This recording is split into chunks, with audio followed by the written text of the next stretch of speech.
Welcome everyone to Straight Shoot, a wrestling podcast, Monday Night Raw review for August 2nd, 2022. Guys, listen, I can honestly say I have not watched Monday Night Raw on TV because, as most of you guys saw, Santi and I experienced Monday Night Raw in Toronto, and let's just start off by talking about the crowd. Toronto did not disappoint. As you guys can see on the delay of this posting of this video, I am still recovering from getting my voice back. I lost my voice completely, and thank you to WWE television. They caught the exact moment my voice broke. Yeah. So that happened. Anyways, so let's just get right into the Monday Night Raw backstage segment after the pyro goes off, and we have an absolute brawl between Seth Rollins and Riddle that starts in Gorilla, goes to get separated, and then right out to into the crowd, up the stairs. There was a spot between Riddle and Seth where Riddle was about to dump him over the barrier to go down a flight of stairs. These guys are building this match at Clash to another level. It almost feels like there's genuine heat. Yes, I know they dropped and squashed their issues from a couple of years ago, but it feels real. And these guys are doing a phenomenal job of just building the suspense to what this is going to be. So, with respect to both guys, I'm more of a Seth Rollins fan, but with respect to both guys, they are doing such a good job. WWE Creative is doing what we said we needed, is more backstage segments, and we got so many of them on this Monday night. So, really, there's nothing to complain about at all. Then we went to like a secondary entrance, and Raw kicked off with Toronto's own and WWE legend and Hall of Famer Trish Stratus. Trish did get a fantastic pop from the Toronto crowd, and if she hadn't, I would have been sorely disappointed in the crowd because, we are very Canadiana, and we always support our hometown and our hometown people, our fellow countrymen, and that did not go unshone because we got it with all the Canadians except one, which we'll get into. So yeah, Trish comes out, cuts a promo, gets the crowd going, and then gets cut off by Control, Bayley, Io Sky, and Dakota Kai. I was very disappointed with Bayley. I felt that Bayley's promos are needing work. She seems very repetitive. It's not her character, and it's not doing her any justice because the other two are not getting the mic time. So that's, I think, my one negative on this whole situation. And then obviously there's like Control's gonna come and like attack Trish. Bianca Belair's music comes out. She comes out, cuts a promo about how good Trish is, and if it wasn't, it was a lot of back and forth, it was good. I just felt this segment was really lacking. Then we moved into the semifinal of the women's tag team title tournament. Decent match. A lot better than what I felt both teams performed last week. They really brought the best out in each other. It was a confusing segment, especially for someone who was just watching from the crowd and not watching on television. I can say I've not watched a lot of it, just more highlights, but I'm just going by the experience I saw. I was catching a lot of other things in the matches that maybe the TV wasn't seeing. So it was a good match. Obviously Dakota and Io go over. And sadly, Lexi and Asuka are going to have to find something else to do at Clash of the Castle. Then we move into another backstage segment, which is great, coming out of Gorilla, my apologies, coming out of Gorilla, between Dolph and Finn Balor. Really good promos between both guys.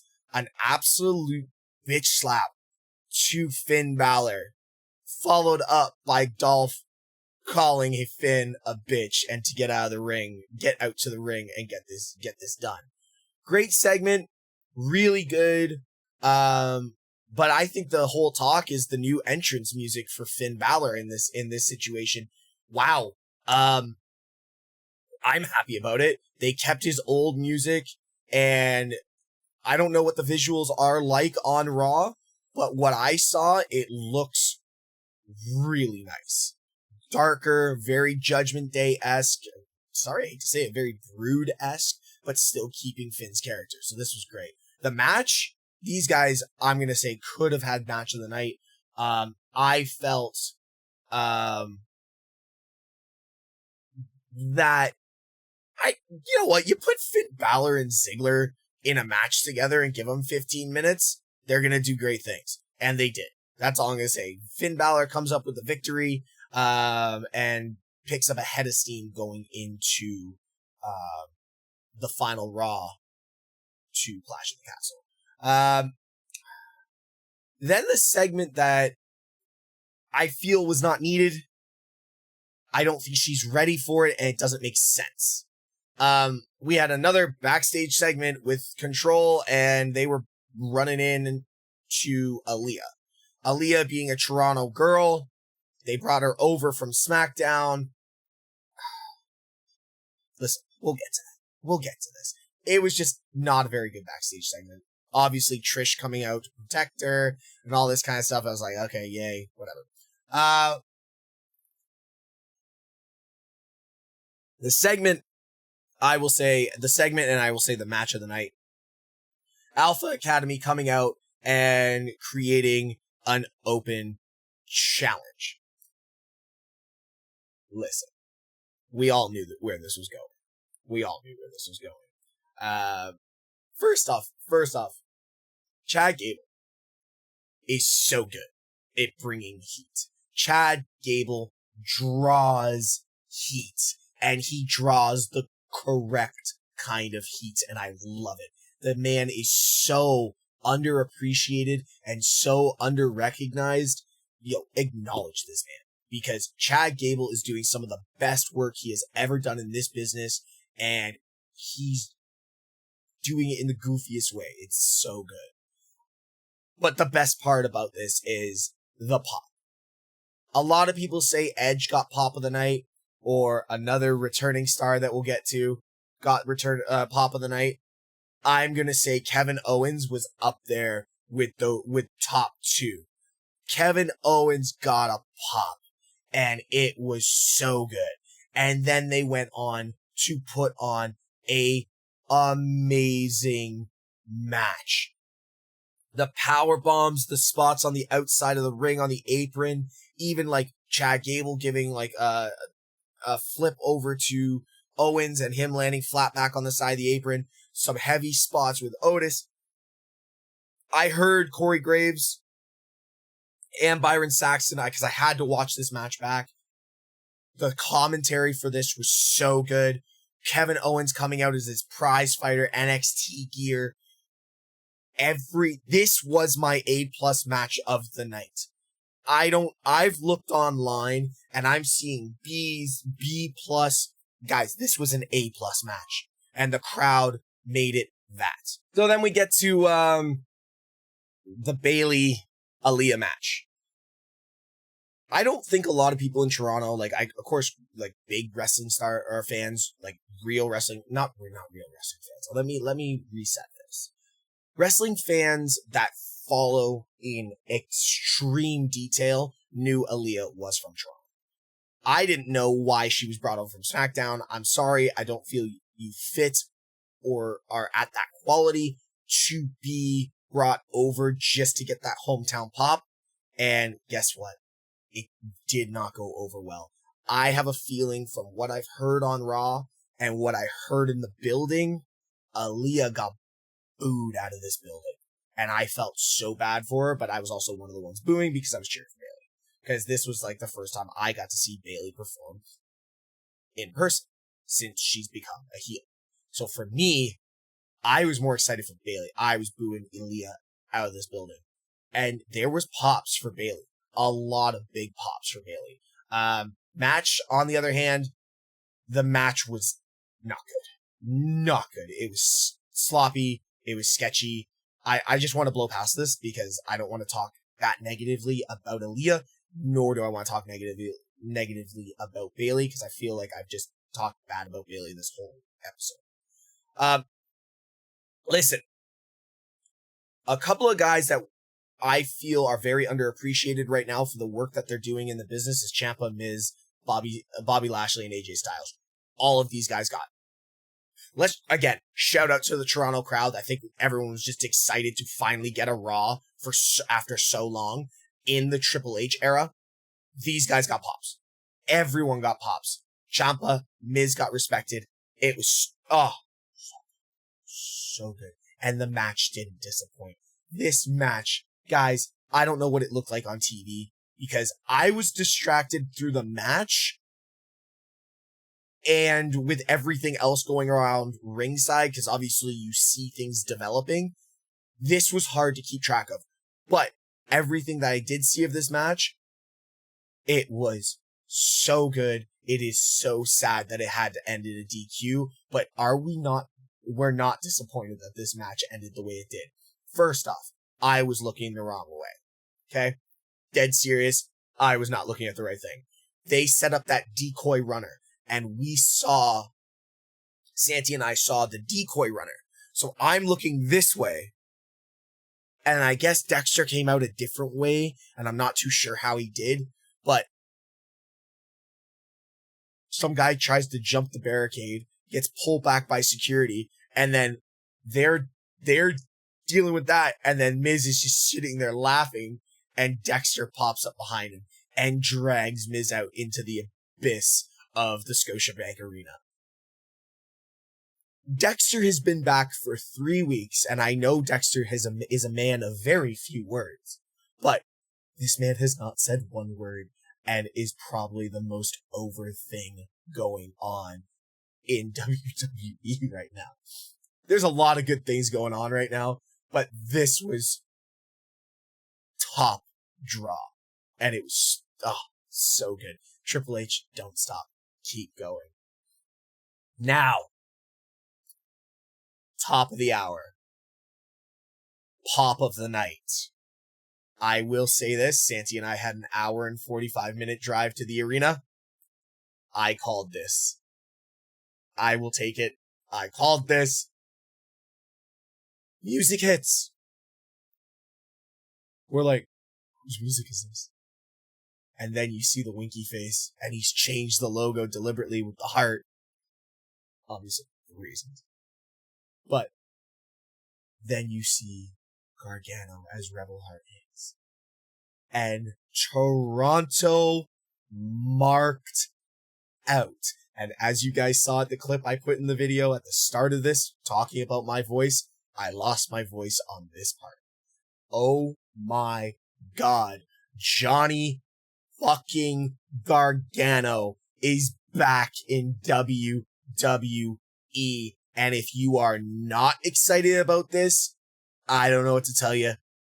Go watch an independent show or go watch any of Gargano's work in NXT. Just go watch the entire feud with Ciampa and come back and tell me this guy is not a professional wrestler on the biggest stage. Acknowledge this man. Oh my God. The segment, the promo, Theory coming out, the super kick. I like where they're going with this. It is grade A quality. Johnny Gargano's back in WWE, guys. On the same show as Tommaso Ciampa. I could get past this whole rivalry with Theory, which is probably going to go a couple of months. We don't need Gargano Ciampa now, but mark my words, in the Triple H era, we are going to get Gargano Ciampa on the main stage with top grade A booking. Like Santi always says, yes, they're smaller guys, but that is a meat slapper if I've ever heard one.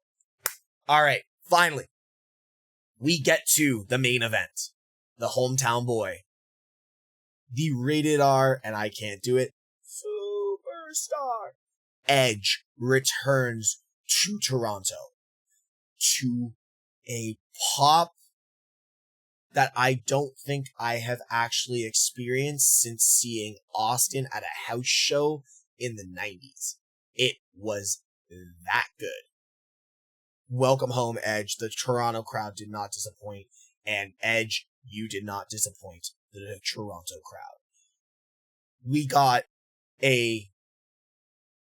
I'm gonna say, for Edge at his age and going up against a younger guy like Damian Priest, who is doing fantastic work in the business right now, we got a level A grade match. It was so good. Damian Priest made Edge work, table spots, chair spots. We ended up getting a Canadian Destroyer by Edge, which I don't personally think I have ever seen Edge do a Canadian Destroyer. If you guys have, drop the link in the comments so I can see it. But I don't think I've ever seen Edge do a Canadian Destroyer. Edge diving off the top rope to the outside. We had a special appearance by Beth Phoenix sitting at ringside, which I did not see at all. Where my seats were, I could see virtually everything, but I guess the pole was in the way, or the ring post was in the way, and I did not know that Beth was sitting at ringside, because I don't watch the screen, I'm watching the ring. And then all of a sudden, we get the run-in from Rhea and the rest of Judgment Day,